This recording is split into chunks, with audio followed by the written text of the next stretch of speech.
Java ടോക്കൺസിനകത്ത് തന്നെ അടുത്തൊരു കാറ്റഗറിയാണ് separators എന്ന് പറയുന്നത്. Separators in Java is also known as punctuators. അതായത് ജാവയ്ക്കകത്തെ ടോക്കൺസിനെ സെപ്പറേറ്റ് ചെയ്യാൻ വേണ്ടി നമ്മൾ യൂസ് ചെയ്യുന്ന സിമ്പിൾസിന് പറയുന്ന പേരാണ് സെപ്പറേറ്റർ അല്ലെങ്കിൽ പങ്ക്ച്വേറ്റർ എന്ന് പറയുന്നത്. ഇപ്പൊ മെയിൻ ആയിട്ടും 9 ടൈപ്സ് ആണ് സെപ്പറേറ്റർ ജാവയ്ക്കകത്തുള്ളത്. അതാണ് താഴെ തന്നിരിക്കുന്നത്.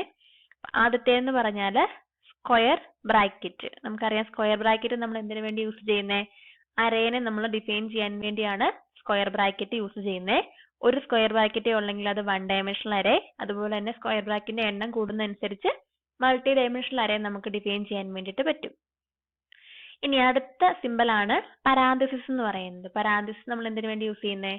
നമ്മുടെ ഫംഗ്ഷന്റെ ആർഗ്യുമെന്റ്സിനെ ഒക്കെ പാസ് ചെയ്യാൻ വേണ്ടിയാണ് നമ്മൾ പാരാമീറ്റർ യൂസ് ചെയ്യുന്നത്. അടുത്തത് കേളി ബ്രേസസ്. കേളി ബ്രേസസ് എന്തിനു വേണ്ടിയിട്ടാ? ബ്ലോക്ക് ഓഫ് കോഡ് സ്റ്റാർട്ടിങ്ങും എൻഡിങ്ങും കാണിക്കാൻ വേണ്ടിയാണ് കേളി ബ്രേസുകൾ നമ്മൾ യൂസ് ചെയ്യുന്നത്.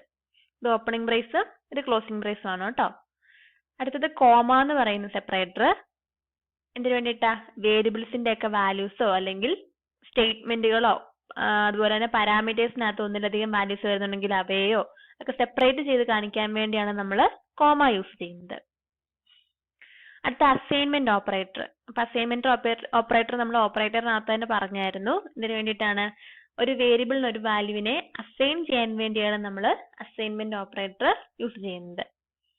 അതുപോലെ തന്നെ എന്തെങ്കിലും കോൺസ്റ്റന്റ് വാല്യൂസോ അല്ലെങ്കിൽ കോൺസ്റ്റന്റ് അല്ലാത്ത വാല്യൂസോ ആകാം നമ്മൾ അസൈൻ ചെയ്യുന്ന വാല്യൂസ് എന്ന് പറയുന്നത്.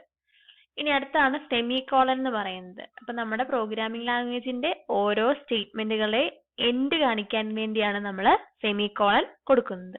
നമ്മൾ ഇംഗ്ലീഷിനൊക്കെ ഫുൾ സ്റ്റോപ്പ് കൊടുക്കുകയല്ലേ ഒരു സെന്റൻസ് കംപ്ലീറ്റ് ആയെന്ന് കാണിക്കാൻ വേണ്ടി. അതുപോലെ തന്നെയാണ് നമ്മുടെ പ്രോഗ്രാമിംഗ് ലാംഗ്വേജിന്റെ എൻഡ് കാണിക്കാൻ വേണ്ടിയാണ് നമ്മൾ സെമി കോളൻ കൊടുക്കുന്നത്. ഇനി അടുത്താണ് പീരിയഡ് ഓപ്പറേറ്റർ അല്ലെങ്കിൽ ഡോട്ട് ഓപ്പറേറ്റർ. അപ്പൊ നമ്മൾ ഏതെങ്കിലും ഒരു പാക്കേജിനകത്തുനിന്ന് ക്ലാസ്സുകളൊക്കെ ആക്സസ് ചെയ്യുകയാണെങ്കിലോ അല്ലെങ്കിൽ ഏതെങ്കിലും വേരിയബിൾസിനെ ഒക്കെ റെഫറൻസ് ചെയ്യുകയാണെങ്കിലോ അങ്ങനെയൊക്കെ നമ്മൾ യൂസ് ചെയ്യുന്നതാണ് ഡോട്ട് ഓപ്പറേറ്റർ. നമുക്ക് ഒന്നിൽ നിന്നും മറ്റൊന്നിനെ ആക്സസ് ചെയ്യാൻ വേണ്ടിയാണ് നമ്മൾ ഡോട്ട് ഓപ്പറേറ്റർ അല്ലെങ്കിൽ പീരിയഡ് ഓപ്പറേറ്റർ യൂസ് ചെയ്യുന്നത്. അപ്പൊ ഇത്രയാണ് മെയിൻ ആയിട്ട് വരുന്ന സെപ്പറേറ്റേഴ്സ് അല്ലെങ്കിൽ പങ്ക്ച്വേറ്റേഴ്സ്.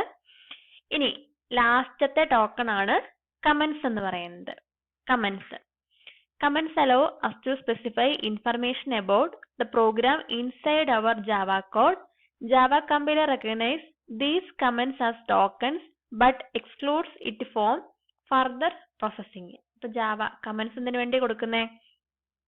ഔട്ട്സൈഡിൽ നിന്ന് നോക്കുന്ന ഒരാൾക്ക്, അതായത് യൂസർ അല്ലാതെ ഔട്ട്സൈഡിൽ നിന്നുള്ള ഒരാൾക്ക് ആ പ്രോഗ്രാമിനകത്തെ കോഡുകൾ എളുപ്പത്തിൽ മനസ്സിലാകാൻ വേണ്ടിയാണ് നമ്മൾ കമന്റ്സ് കൊടുക്കുന്നത്. എന്തെങ്കിലുമൊക്കെ ഇൻഫർമേഷൻ സ്പെസിഫൈ ചെയ്യാൻ വേണ്ടിയാണ് നമ്മൾ കമന്റ്സ് കൊടുക്കുന്നത്.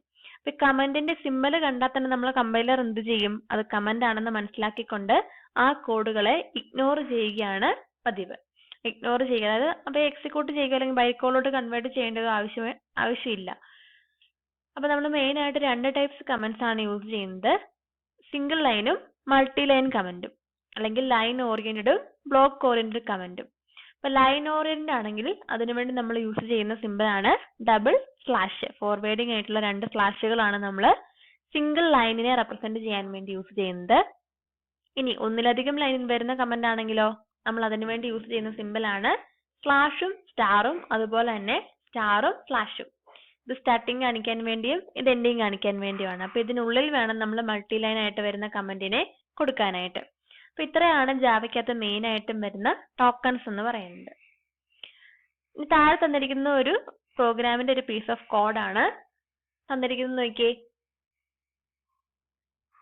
Public class demo, opening brace, public static void main, പരാന്തസിനകത്ത് മെയിൻ ഫംഗ്ഷന്റെ ആർഗ്യുമെന്റ്സ് സ്ട്രിംഗ് ആർക്സ് എന്ന് പറയുന്ന array, opening brace, system dot out dot println method, അതോടൊപ്പം തന്നെ ജാവ ടി പോയിന്റ് എന്ന് പറയുന്ന ഒരു ആർഗ്യുമെന്റ് ഡബിൾ കോട്ട്സിനകത്ത് കൊടുത്തിരിക്കുന്നു. അത് കഴിഞ്ഞ് നമ്മൾ ആ കേളി ബ്രേസുകളെല്ലാം ക്ലോസ് ചെയ്തിരിക്കുന്നു. അപ്പൊ ഈ ഒരു പ്രോഗ്രാം നോക്കിക്കാൻ നമ്മൾ പറഞ്ഞു ഒരു പ്രോഗ്രാം ക്രിയേറ്റ് ചെയ്യണമെങ്കിൽ ടോക്കൺസിന്റെ കളക്ഷൻ ആണ് ഒരു പ്രോഗ്രാം എന്ന് പറയുന്നതെന്ന് പറഞ്ഞു. ഇതിനകത്ത് എന്തൊക്കെ ടോക്കൺസ് വന്നിട്ടുണ്ടെന്ന് നോക്കി. പബ്ലിക് ക്ലാസ്, അതുപോലെ തന്നെ പബ്ലിക് സ്റ്റാറ്റിക് വോയിഡ് മെയിൻ, അപ്പൊ ഇവയെന്നൊക്കെ പറയുന്നത് എന്താണ്? കീവേഡുകളാണ് അല്ലേ?